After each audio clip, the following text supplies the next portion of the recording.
Tensions are escalating as reports emerge of widespread violence against civilians during ongoing protests. Authorities acknowledge that individuals have been killed under circumstances that raise serious concerns. Some of those targeted are described as figures who maintain control through force rather than legitimate leadership.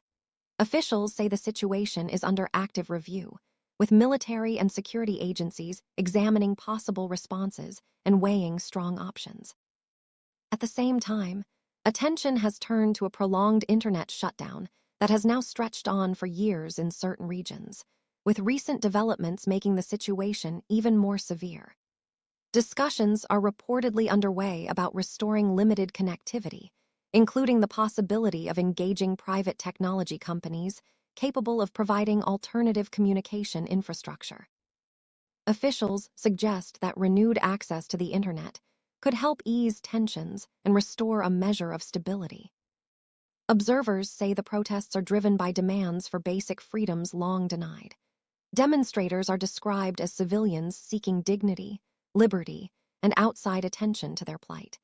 Many appear to believe that international awareness could help protect them as they face what some describe as a siege-like environment.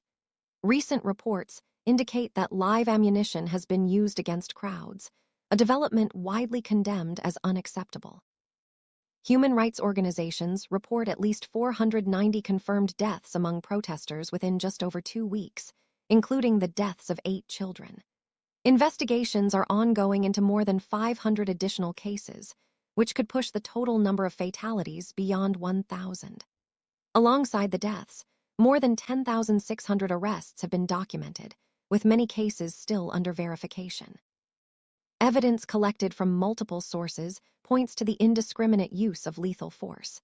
This includes close-range gunshot wounds, extensive use of tear gas, and the deployment of military-grade weapons against unarmed civilians. These actions are described as grave violations of international law and have prompted calls for a unified and forceful response from the global community. Concerns have intensified following statements from senior police officials calling for even harsher repression.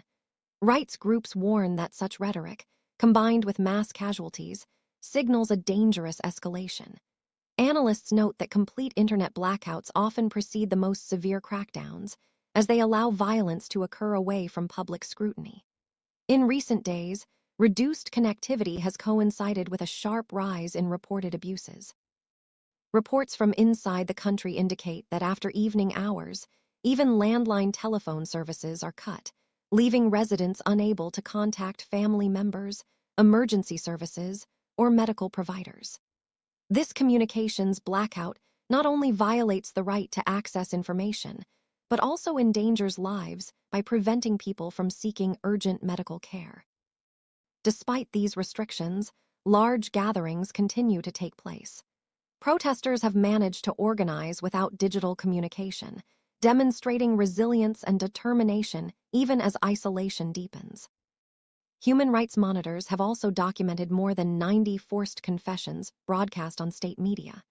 According to reports, detainees are often arrested arbitrarily, taken to undisclosed locations, and subjected to psychological and physical torture.